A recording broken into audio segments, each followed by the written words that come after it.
Hi, everybody. Hi, everybody. Hi, everybody, and welcome back to the Talking About the Big Stuff podcast with Michael Cole and Matthew Cravat. I am Michael Cole. And I am Matthew Cravat. Ladies and gentlemen, boys and girls, children of all ages. Hey, everybody, welcome to Talking About the Big Stuff. I'm Matthew, your co-host. With me, as always, is Mike, my co-host, who's drinking. And joining us today, an old, not for a long time, just he's old, dear friend of mine, as we always have said, my brother from another mother, Mr. Mookie Harris. Hi, everybody. How you doing? Yeah, so Yeah, Mookie and I formerly did of- comedy together back in the 90s. Oh my God, I remember the what 90s. glory days! The Yeah. glory did. I was in elementary school all the way up till my freshman year of high school in '99. So I have a pretty good memory of the '90s. That is fantastic. Yeah, I just like to make Matthew feel old whenever possible. Oh, hey, and I'm here to make Matthew feel younger. Oh, nice. So, Mookie, right before you joined, I was just starting to tell Mike a story about you and Rob when you worked at, I think, Record Bar. Yeah, Back in the day. Crabtree Mall. Yeah, there was time they were working, and this girl, maybe 16 years old, and they were at college, I guess, right? You guys were college or just after. Yeah, I was. Yeah. We were both at NC State. Yeah. Yeah, and some the girl comes over, and she's like kind of bopping this, high school girl, and Rob or Mookie, one of them, they're interchangeable, leans to the other and goes like, "I bet she's getting Debbie Gibson," and the other one's like, "No, no, I bet she's getting, Tiffany, and the girl plops a Jimi Hendrix cassette. And a cassette is a way we used to listen to music before MP3s. Right. A Jimi Hendrix cassette onto the counter. And they're just both shocked that she's getting one of the classic rock stars of all time. And they say, "Wow, you're a Hendrix fan?" And she says something to the effect of, "Well, I only just got into him, but I think he's amazing. Do you know if he's coming out with anything new?" Nice.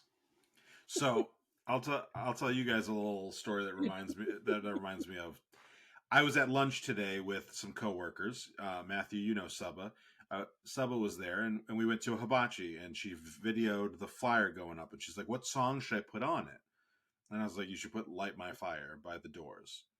And she was like, "I don't know who that is." And I was like, "You don't know who The Doors are?" And she goes, "No, I'm not as old as you." I'm like, "The Doors?" I'm like, Jim Morrison. Kilmer? Jim Morrison was dead 10 years before I was born. Like, we're not like this is just classic. You need to understand this as a piece of musical history. And she was like, "No, I don't know." And then I started playing it for her. And she goes, "It sounds old." I'm like, "He's been dead for 50 years." What's amazing is that even though it was recorded in the 60s, it sounded fresh in the 80s. Like it was an 80s sound, even though It really was in was. the 60s. And like I feel like right now we're in this weird, wonderful golden age where the kids today are experiencing all music concurrently. Mhm. And so they learn retroactively when a song is from. They don't go seek something out. There's no from oldie the station. 80s It's just or their from Spotify feed. Yeah, exactly. And so it's possible to listen to like like a what do I want to say? Not classic alternative, but sort of like a all generations alternative station on Sirius XM or something, where they're playing something from 1990 along with something from 2012. And if you don't know just from production values or something like that, you don't care. So I feel like, not to disparage your friend too much, you don't get an excuse these days of that's old. Yeah, no, I agree. By that token, none of us would know who Bach was. Yeah. Yep. Yeah, and she listens to stuff sometimes that I'm like, so she knows like early Little Wayne, which she was 4 years old when those songs came out. And I'm like, you know this, so like what? She's like, "Well, I remember this from being a kid." I'm like, "You do not remember this from when it first came out, I promise you." But she gets into it, so.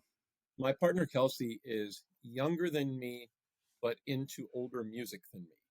So her very favorite is Genesis, and especially Phil Collins' Genesis, but likes the older stuff too that I never got into. The pre-pop. Not a big Gabriel guy. No, prog rock. I just never really got into it, but through that, like, got into other things that were sort of adjacent. Probably has a deeper knowledge of Rush and things like that than I do. But then there's this hole from like that stuff to when she was born to about 15 years later that I'll like say stuff that I'm like, oh, this would have been right in your childhood. It's like, no, never heard of it. Oh wow, yeah. How? I have that with, so like I'm pretty big into hip hop, but I didn't get into hip hop till I was 16 years old. And so people assume that my knowledge goes all the way back, and I'm like, anything before like 97, all I can think of Sugar is Hill Gang references. I know the Sugar Hill Gang. But also Sugar Hill Gang was before I was born, but I know, but like, you know, like unless it's like Vanilla Ice or it's something that everybody knows, I don't know a lot. So people will talk about Queen Latifah, and I'm like, I know who she is. I could not name a single one of her songs. Right, you know her more from this. You took somebody's record and you duped it. Then you took the record and you looped it. Then you got caught. Pretty stupid. It's a third base. Oh, okay. So good. Look them up after the thing. But music we is not have what we're probably going to like talk about. A little bit of overlap in hip hop because I'm like early 80s to around 2002. Yeah. So, but we're not here to talk about our musical taste. That's not why we brought Mookie on.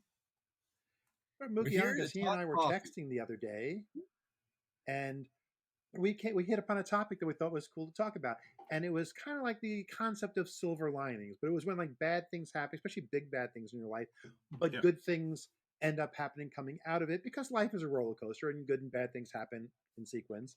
But you know, some things that you appreciate that you got to have, even though you don't like what it took to get there.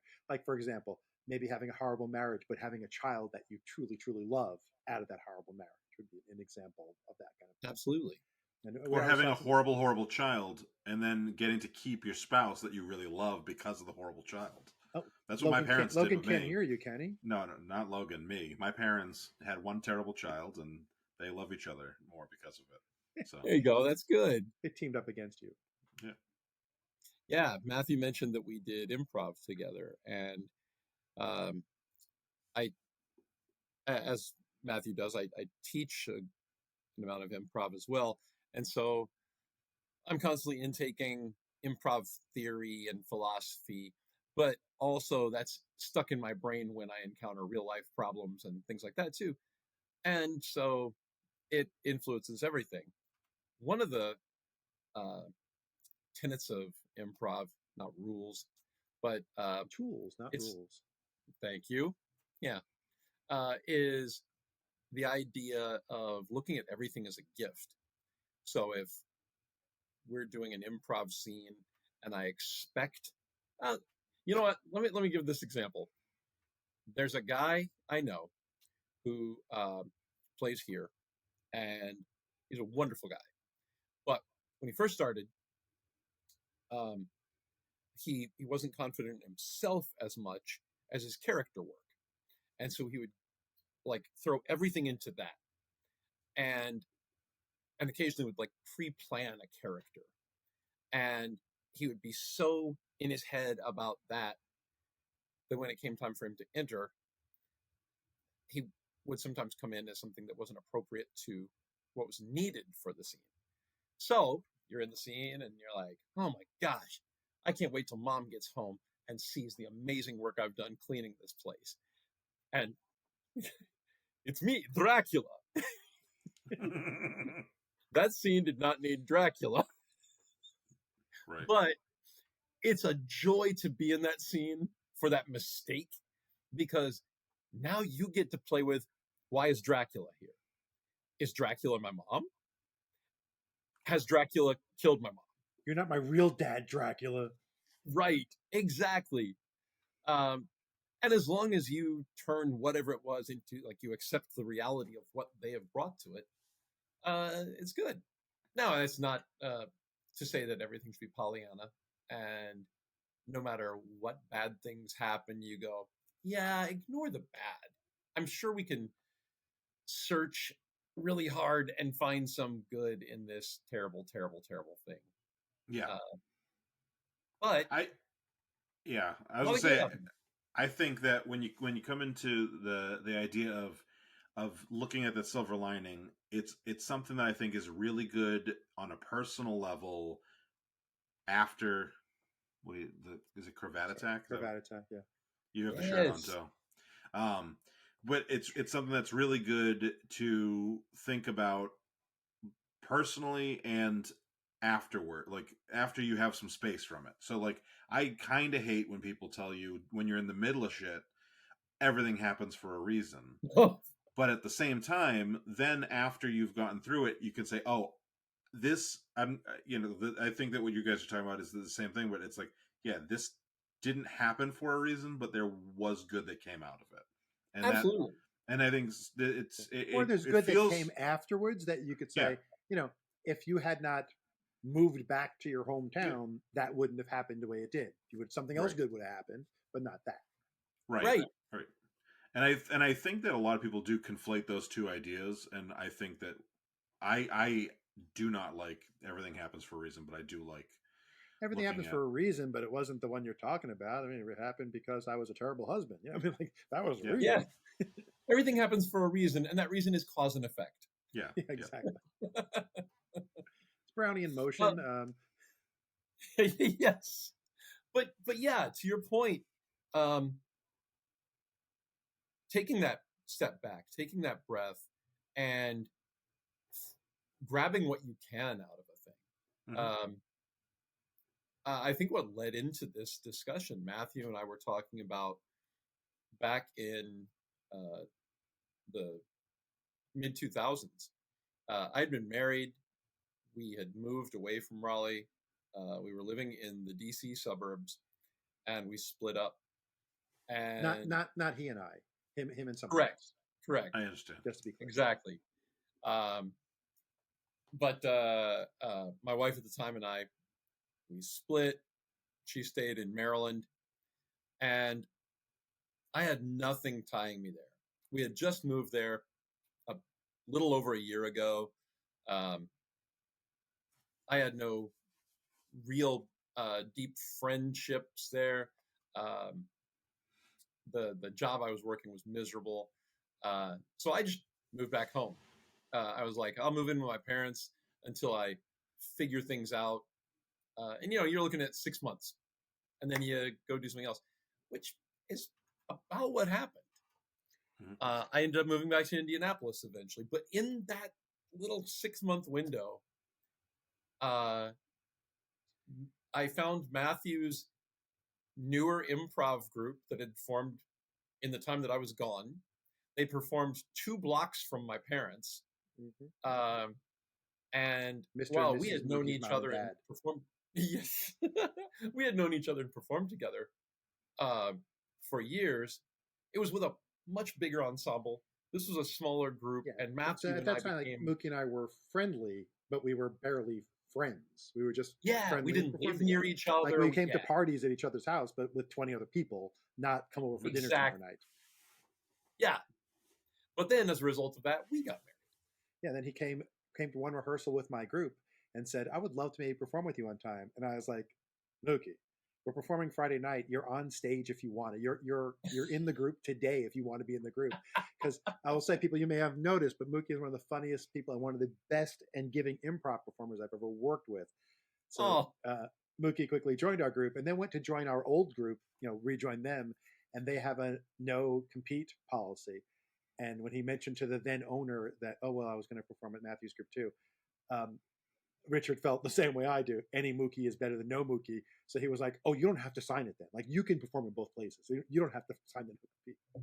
Nice. it's like I'm But then it not was more fun competing. to perform in my group than theirs. So he full time stayed with us. Yeah, and the thing that I wish um, he could have seen at that time, especially, is you guys were so different in what you were bringing. It A lot was of it like was performing in intentional a too. yeah. it wasn't quite as different as performing in an orchestra and a tight jazz band, but it was might as well have been. Yeah. I would say like they're like McDonald's. We were like Applebee's. You know, we weren't gourmet food, but we were sit down restaurant. We weren't takeaway. Exactly. And as of the early 90s, you stopped smoking. Yeah. You know, we went to the smoking area, got moved outside. That's correct. Nice. I feel like comparing yourself to Applebee's is harder on you than I could imagine, but yeah. I'm not an No Applebee's kidding. fan. Neither am I. I'm just saying, like, I'm not. I don't want to oversell the quality of our art. We were still just a goofy comedy group called Raleigh's Village Idiots. I mean, we were named the Idiots. How serious could we be? But we were. The big difference was the exception of Mookie and I, who were comedians first and foremost. Everyone else in my group was an actor who I taught improv to. So they came from a very acting background, a very scene-based background, where Mookie and I came out of comedy, and we were like, wham, bam, how many jokes per minute could we get in? So we were like the punchlines to everybody else's story and character and narrative. Everyone else made it great. Then we're like, well, you want to go on stage and finish us off with a punchline, or should I do it? Nice. Yeah. I was just talking about that the other day, too, because Comedy Works now in Raleigh, formerly Comedy Sports, and it was part of a bigger, for lack of a better word, chain. And the one in Raleigh started in 1989. The one in Indianapolis started in 2002. And like Matthew said, in Raleigh, it was started by a guy who didn't do comedy, so he went out didn't and understand comedy, stand-up people, because that's what he knew of comedy. I'll get stand-up comedians, and so everything we did was built on shticky stand-up, jokety joke. And then I moved here, and it was the same as what Matthew's describing. The group that started Comedy Sports in Indianapolis was all from musical theater, and so it was closer to what you ended up with the Village Idiots. Yeah. And it's so cool to experience two different groups, three in my case, doing essentially similar things, but from such different places. That is cool. I did a little bit of improv in theater in high school and a little bit in college, so I have a taste for it, but not. He did improv, and he did like a TV sketch show he ran. Yes. Man, one of my friends here who we've been friends for years and years.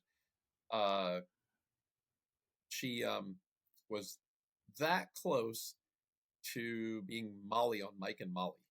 Oh, nice. Yeah. That's cool. Turns out they went with somebody else.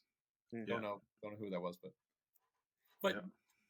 yeah, it's funny. Like, yeah, there are people we've performed with who.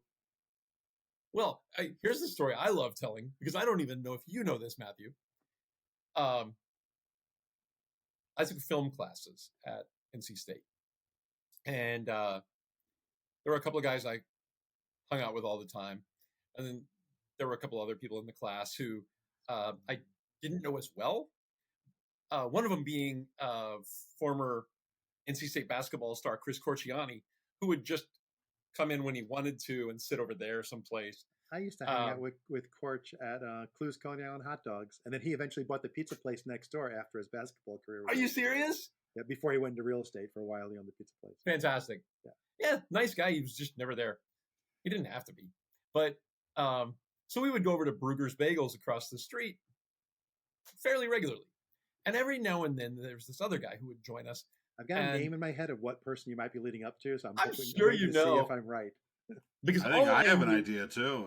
He was just this weird guy who sat down that way from us, and he had a weird laugh that wasn't always at the funniest times. It was just like at a random moment you just hear him go, and we'd kind of laugh a little bit. Cut to a couple of years ago, I'm reading an article about this actor and his ties to Raleigh, and he mentions that he went to NC State, and his favorite professor was, oh God, now I'm forgetting him, Jim Alchidiak. And I went, Mr. Alchidiak, I had him for. Oh. And that's when I realized that Zach Galifianakis was in my classes. Nice. That's who I thought it was. I was like, Zach overlapped our time. That could be Zach. Yeah. That's awesome. Yeah. He's done some stuff since then. Yeah. He's between two ferns. So, as a comedy fan, especially, I really am a big stand-up fan too. But as a comedy fan, I knew who he was before The Hangover. Yeah. And my sister, so The Hangover came out like 2008ish, so I'd have been 24. So my sister, just gonna throw it out there, Matthew, to make you feel old. My sister says, I want to take you to see The Hangover. It was really funny. I watched it last weekend, and I was like, okay. And so we're going to the movies, and we get there, and she goes, one of the characters in this movie really reminds me of you. And I was like, is it Zach Galifianakis? And she was like, I don't know. It's the heavy guy with the beard. I'm like, first of all, don't love that that's how you are describing the person who I remind you of. And she goes, no, not because he's heavy and has a beard. He's so weird in the movie. And I'm like, much better. Okay. And then we get to the point where he says, is this Caesar's Palace, like the real Caesar's Palace? And she goes, you would say that. I'm like, but I'd be joking. I'm like, he's not joking. Like, and she goes, yeah, but like, this is your type of humor. I'm like, yes, this is my type of humor. So absolutely. It was a little insulting, but it is correct. So I love the point where you're like, I don't like you said heavy with a beard. And she said, no, I said weird. Like, oh, that's better. Much better. Yeah. Nope. She's not the most flattering little sister. So no, we can talk about her right now if you want to. Yeah. I could talk about his parents too. His father hates me. Hey, but speaking of like all the things that connect us and things like that, Matthew has told me that you and I have like a lot in common too. Obviously, Matthew and I do improv and all that stuff, but you and I share some of the same brain fun too. Oh yeah. And I don't know to what extent all that's been talked about and how, like, I'm very open. Me too. Good. Yeah, we've done both Septembers. I've done depression and suicide topics because it's big for me. I was diagnosed at the time. It was manic depressive. I think they now call it bipolar. Yeah. But I was diagnosed when I was 18, so I've been living more than half my life as with diagnosis, and I'm at the point now where it's so second nature that I know how to deal with most of it. I don't get that out of control because I do the things that I need to do to take care of it. But so I'm very open about. I'm an open book. Good. Same. Yeah. I try to destigmatize that stuff as much as possible. Me too. I am have general major depression, and for a while thought bipolar as well, and then that diagnosis, a later like thorough check last year, like I went through a battery of tests to just go like, can I just get a really good idea of what's wrong with my car? And they said, yeah, that doesn't seem valid. The major depression, yes, but and then ADHD inattentive type. Oh yeah. So, which is the one that they weren't looking for when I was a kid. If we knew anything about ADD back then, it was that little boys get it, and it creates physical hyperactivity. Yeah, and it's easy to spot because they're Right. just all over the place. Yeah, and then they found out later, oh, sometimes little girls get it, and they're just daydreaming. Yeah, and then like years later, they went, oh, that happens in boys too. And Yeah. like, You don't need the age. well out of high school by then, yeah. because that was the 1860s. Oh, so you're a little bit older than Matthew. Slightly, yeah. about a Nice. year. Yeah, I don't know what podcasts you listen to, but I was listening to one about Julius Caesar yesterday that Matthew and I listened to. The citation needed, the podcast. Citation needed. They do a different Wikipedia entry every week or whatever, Oh, okay. and I'll check that one out. They read they a made Wikipedia entry and pretend yeah. like they're experts because this is the internet and that's how that works. Yeah, and Their they tagline. on the episode they said something about the Senate hearing, and they were like, and that was Bernie Sanders' first Senate hearing, and I was laughing so hard at that. Perfect. Yeah. Oh, that's He was- great. He was 47 years old back then. Well, I bring all that up because I feel like that's something that, in helping me deal with my depression, um, I hate the everything happens for a reason, and I especially hate. Well, just look on the bright side. Just cheer up. Yes. Things like that. Completely unhelpful. Yeah. But what is helpful to me is kind of like what you said. Just like in the moment, it's hard for me to get hold of. Yeah. And Matthew mentioned something earlier that I always try to remind myself. And I've even got a picture on the mirror in my house and at my desk of a roller coaster. And that's to remind me that that's how life works. Mm-hmm. When we are feeling good, we don't go, oh my gosh, it's never going to go down. Yeah. That doesn't happen. But when we're down here, it's so easy to tell ourselves it'll never go up again. Yeah. And both are impossible. I mean, I always loved the monologue from the Keanu Reeves, Steve Martin classic Parenthood, 1989, with the grandmother does a whole story about, when I was young, we'd go to the amusement park, and some people like the carousel, but I didn't get it because you just go around in a circle and it's no fun. I like the roller coaster. There's ups and there's downs, and there's ups and there's downs, but that's the way it should be. The whole thing, like that's life, up and down. Just going in a circle is nothing. Yep. Yeah. Yeah. I mean, it doesn't mean you like it on the down, but in the retrospect, so what I had said to Mookie was, I'm not happy you got divorced and were depressed about it and had to move into your parents' house, but I am happy that we became best friends and that we weren't before because that happened. Like, my life is more fulfilled because Mookie had marital problems. Right. Exactly. And I appreciate you for that. Thank you for having that problem. Oh, I would have done it sooner had I known. Yeah. When you, Matthew, when you told me the thing that started all this concept for the topic, my immediate thought was so I had a girlfriend that I dated for 3.5 years. We lived together. I moved to Colorado for her.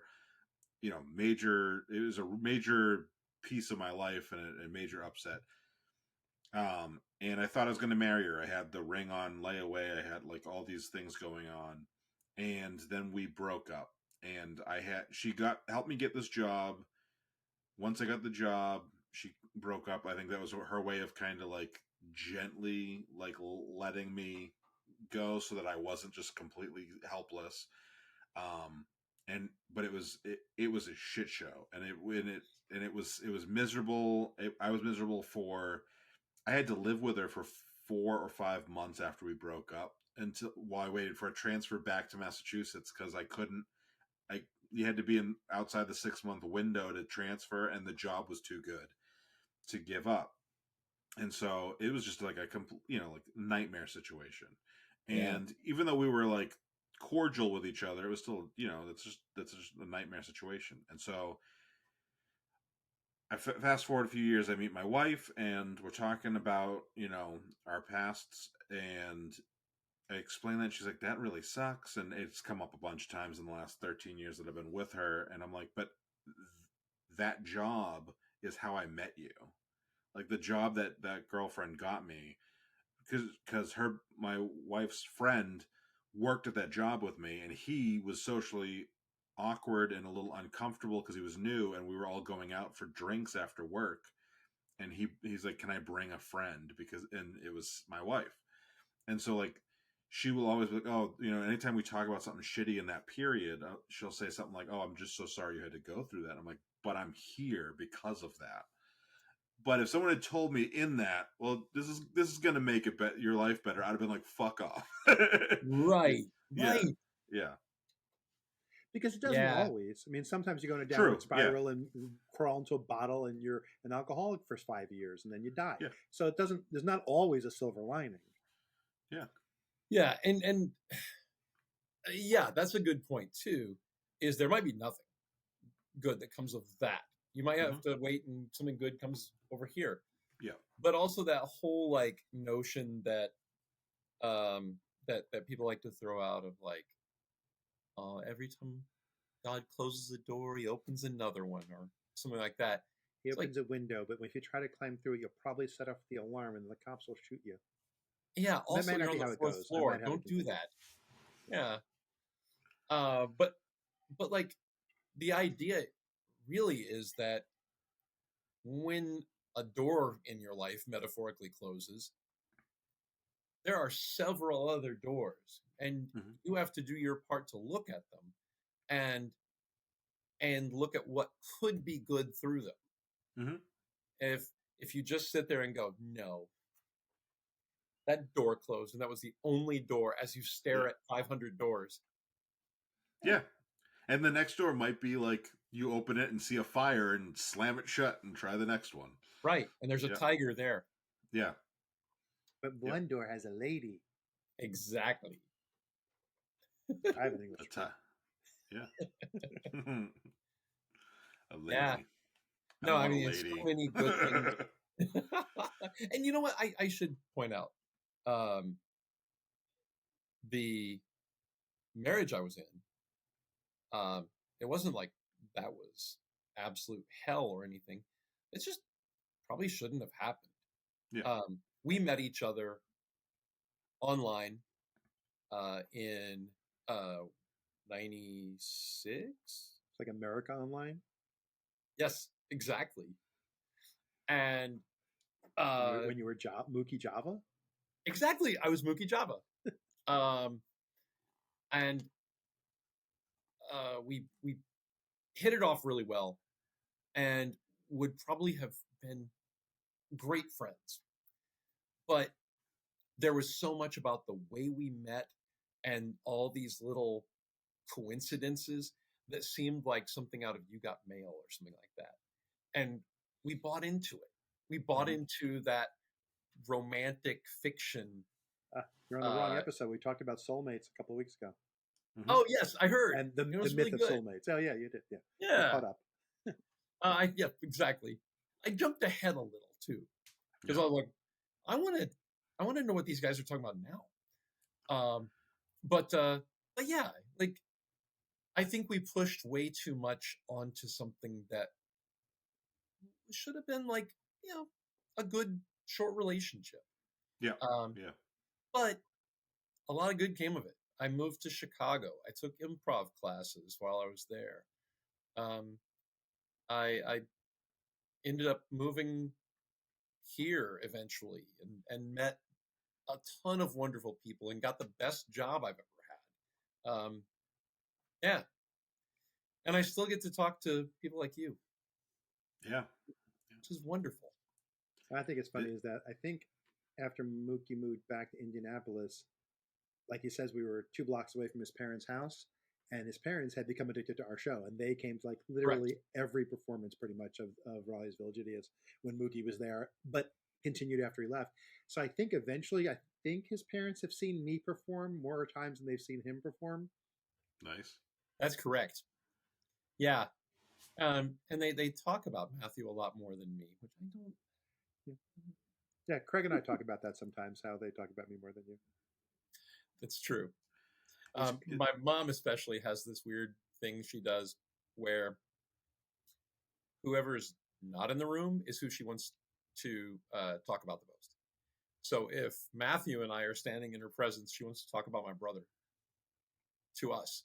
And one of us leaves and it becomes about us. If me and my brother visit, all she wants to do is talk about Matthew. Yeah. Yeah. I get I get similar. So my family, my mom's getting to the stage a little bit, and I'm sure you've both been through this, but where every phone call is like an update on who has what ailment and is dying.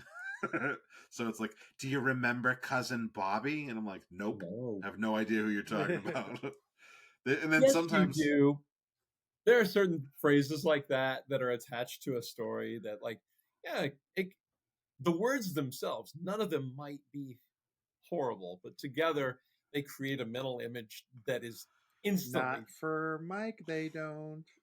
no, That's right, because you have Anastasia.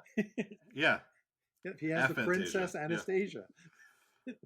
I would rather Anastasia than Aphantasia. Although Right. she's But- probably Well, getting- it's more you advantageous can't to even have. remember what she looks like. What do you know? Thank you. she's the cartoon version of Meg Ryan.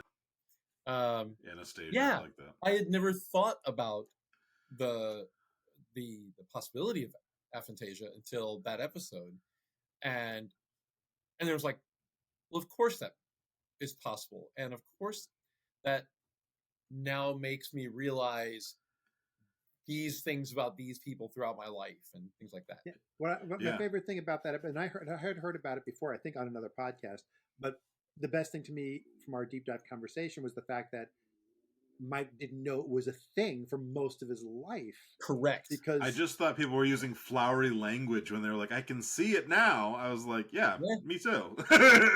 Yeah. Yeah, I know what a pizza looks like. So it makes you wonder how many other things are like that your sensory experience is different than other people, and you just don't know it, or someone else is different and they don't know it because Yes. you don't know what someone else's sensory experience is. I mean, I don't It want to could sound be like a something stoner like- saying maybe when I see blue, you see green, but Yeah. but that concept is there. We all agree that's red, but the colors we're seeing, yes.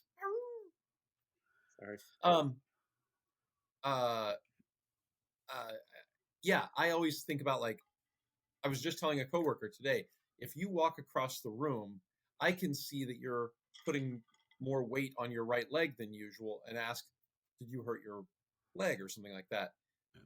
I have no idea what is going on inside your brain. I don't know if the way your brain normally works is anything like the way mine works, and Right. what would be unusual in your thought process. I couldn't see that. Right. Well, I mean, But I can we all guarantee assume nobody that just because we all works the way think, your crazy one does. yeah, right? No. So the other thing that from our improv world, and I don't know if you heard of this when you were doing improv, Mike, but something that gets said a lot is, "Don't try to be funny up there. Don't try to be funny." And I had a realization at some point that that's bad advice.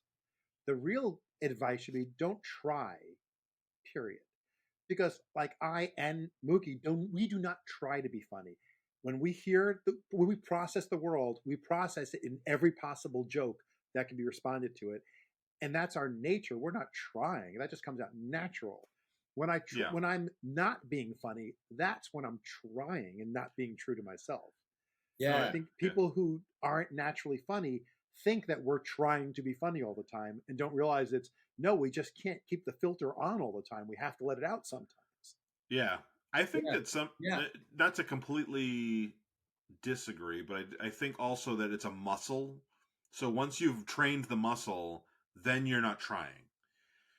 And maybe I'm wrong about how it worked for you guys, but for me, like I part of it was learning how to deal with bullies in middle school, going into high school. I was like, if I'm making fun of me, they're not going to be making fun of me. And I like started training my brain, and I was listening to a ton of stand up, and and so my brain got trained well enough that I can be pretty good with comebacks and but now I don't try. Maria. Now you brought it back. Good. I don't try anymore. Yeah. Now I have to oh my god. Right on my tramp stamp. Aim here. Don't now I have to try to hold myself back because I've trained the muscle so much. And especially when you don't know how someone's going to react to it. But my favorite, by the way, because I made jokes about these people, I have to balance it out. There was a guy who would call every Sunday afternoon. he had been living with AIDS for some time, and all he wanted was, he was desperate for news. He wanted new research, new treatments, things like that. And he would call up, and no matter who he spoke to, he said, "Hi, this is Sam. That's not my real name, and I know you're not allowed to give me your name, so I'm going to call you Charlie." And then he would just pleasantly ask about, is there any news, anything like that, and we'd go through and tell him a little bit, and then he wanted to talk for a moment or two. And unfortunately, we would have to rush him off the phone because it was that kind of a thing. It's a hotline. Yeah, it's a hotline, exactly. But I mean, there's another example. That was a terrible disease, hurting a lot of people. I had a job that was frustrating because I wasn't capable of being the android they needed, and yet I have funny stories from it, and also some really warm stories from it. And I really, if I could change it all again, I wouldn't. I'd still do it. Right. It's well worth it for the experience. Yeah, I did not expect you to be able to bring it back to the topic after we. Yeah, that's it. That was it's a Mookie skill, bringing the story back. Yeah, that's right. I was like, how are we going to get back from AIDS now? But you got to see the good in AIDS, man. Yeah. Yeah. I mean, like, between improv and ADHD, like, that's one of the coping mechanisms that's really helped me is, just, I think there's a part of my brain that's always focused on, have I gone too far off track? Yeah, you gotta, and peripheral vision, still see the original narrative and know that you can turn and get back to it. Yeah, exactly. Not too shabby.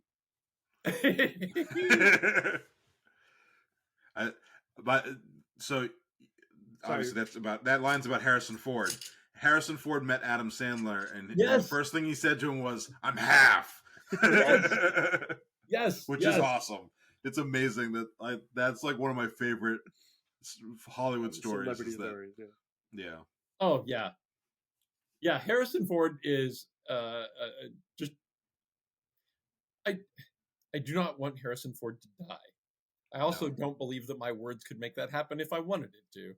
Yeah. But I want Harrison Ford to check out unblemished. All right. No, I mean, like, my day-to-day job, I work for the Children's Museum of Indianapolis. Is this weird anomaly. It started in 1925 in a little carriage house, and then over the years grew and grew, and it's more like a standard museum for adults. It just happens to be aimed at kids. So instead of being like a play place kind of children's museum, it's a museum with actual dinosaur fossils and historical artifacts and things like that. Just all the signs are written for 6 years old and up. And which is kind of nice because you guys get it. Indiana and North Carolina are not that different in a lot of ways. Basketball is not the only one. And there's a reason we're called the Heartland, not the Smartland. But, how many people do you get challenging you saying that these dinosaur bones aren't real? And more than you'd expect. So they're not, but Yeah, right. More than you'd expect, but not for the reason you'd expect. Oh, good. There's a ton of people out there who don't believe or can't believe that dinosaurs were real things that actually existed, and it has nothing to do with faith. They just are like, come on, no way. And a lot of it is because people don't understand how we know what we know about them. They don't understand that bones are bones. So if you look at a femur of a triceratops, it looks like a femur from your cat or you. Yeah. Or if you've ever carved a turkey, you know what a T-Rex's bones look like. They're Yeah. very similar. And so my job, especially with adults, a lot of times is kind of showing them that they know more than they think they do. And that it's not about experts in an ivory tower say blah, blah, blah. It's most of my job is, okay, you know what bones look like. You've seen an x-ray. You can see that. And just the more that you can get people to say that they have the knowledge already, they don't doubt themselves. They don't go, nah. Yeah. But yeah, we used to get a lot more creationists, young Earth creationists, because the Creation Museum is not that far away. It's just down across the river. But one thing that we've worked really hard at is not really engaging. We're just the polite face of science. And when people come in trying to challenge it, we go, I can't really address that. That's not what we're about. I can tell you what we got, the numbers that we've got on these things, and why that says 65 million. What you do with that is up to you and your family. That's fun. Yeah. I was once on a and we tour of, weren't like, a fun cavern. anymore, so they stopped coming. I was in a tour of a cavern once, and the guy was saying, this stalagmite took 65 million years. This stalactite took 20, whatever. And so I asked the same question. I said, well, what about people who think they're 6,000 years old? And he got quiet for a second, like sizing me up, like, oh my God, am I that person? And this is my approach to challenging him. And then my wife cut in with, no, we don't think that. We're just curious if people say it. He goes, okay, good. He goes, I'm not here to fight. And he's a young kid. He's like maybe a high school or college student just doing tours, And he goes, I just switched my language to the geologists say it took this much time. I just add that prefix. So I'm not telling you what to believe. I'm just telling you what the geologists say. Yeah. That's an easy, That's kind of like what I tell my volunteers. Like, we've got a staff that are paid to be here, but there are also volunteers like at any nonprofit museum, and they're not paid to stand there and take it. And I tell them to say things like that. Yeah. Like, it's basically just what gets past this moment quickest, because all we really care about is, isn't that thing cool? Yeah.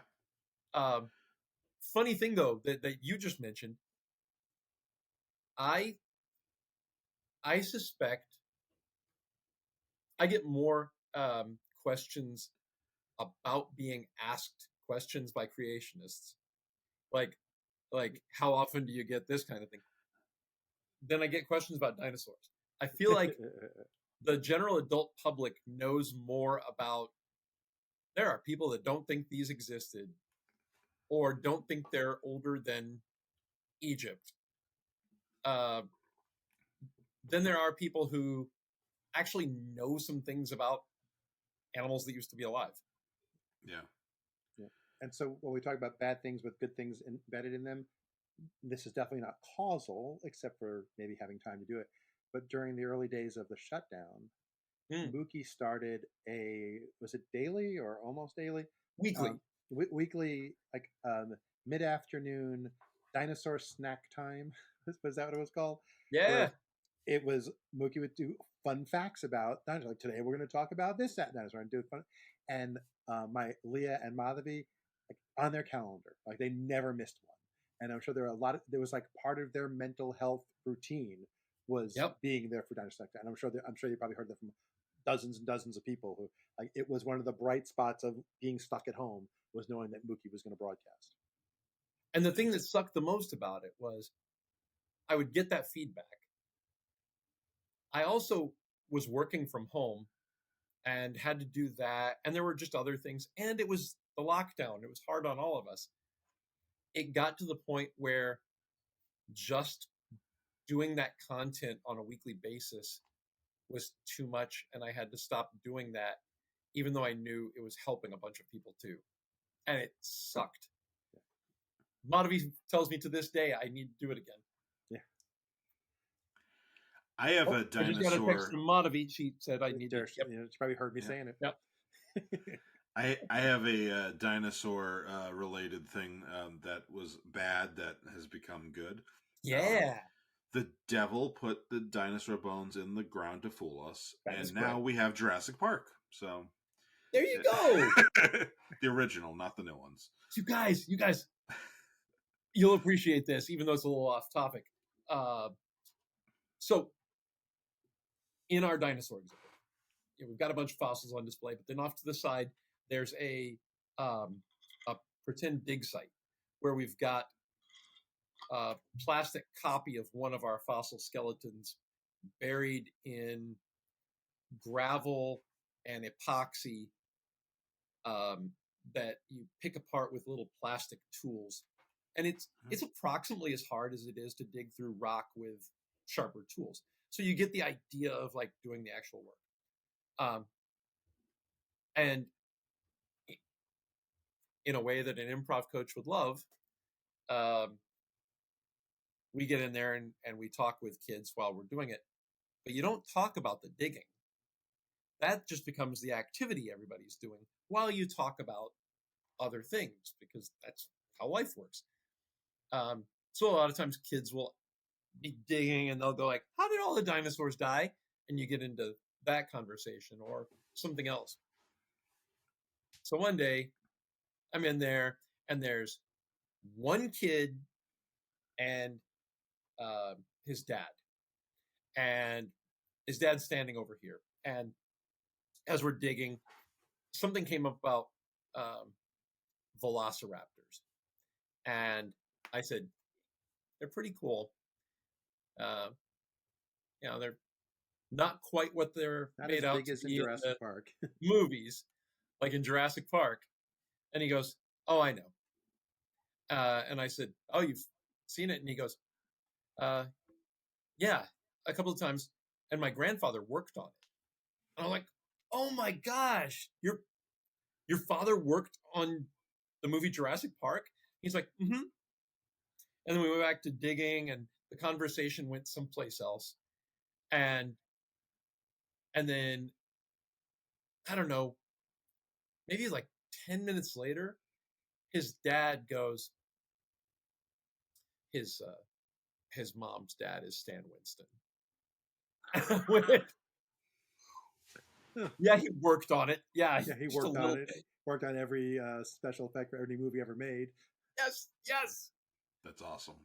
And so I went back to the kid and I said, I have to tell you something that you're probably not going to appreciate as much right now, but in a few years, I just want you to know this.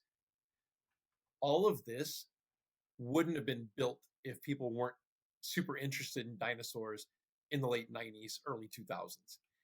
People wouldn't have been interested in all that if it hadn't been for a movie called Jurassic Park. That movie wouldn't have been interesting to people if it wasn't for your grandfather. Yeah.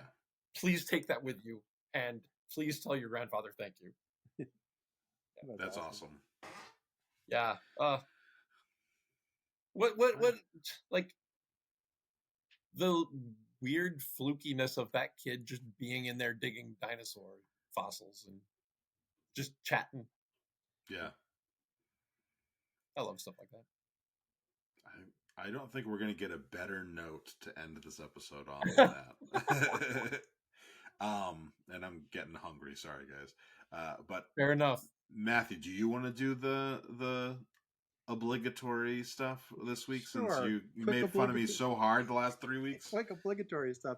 So anyone who's watching us on YouTube, if you would do us the favor of liking this video, make a comment, any comment at all. Talk about how amazing Mookie is as a guest. That helps the algorithm. It helps other people see the video, and that would be awesome. And while you're at it, you know what? Ring that notification bell so you know when the next video drops. Now, if you're listening to the audio, hey, where are you listening to it? Is it somewhere where you can rate us like iTunes? Go ahead and rate us and leave us a review. That would be awesome. If you want to hear more of the content, some of the stories that we took out so that our coworkers and family members won't hear it, you can get those if you go onto Patreon. And just for $3 a month, you get much longer versions of these podcasts with all those stories. Or on Apple, you can do what's called subscribing for that same $3 a month and get that extended version. And tell you a little secret, if you go to patreon.com/talking about the big stuff, you can $10 a month subscribe I mean, you'll be the only one who does it, but you can $10 a month subscribe, and you'll get some podcasts with super filthy stories that we don't even want to hear each other say. Yeah. So please join us in any of those places. And I want to thank you, Mookie, for coming here today to talk about the big stuff like your dinosaurs. Yes. Oh. Thank you. Thank you for coming on the show. Thank It you is guys so much for being here. absolute pleasure. The preceding podcast has been a Chocolate Diamond Media LLC production. Copyright 2023, all rights reserved.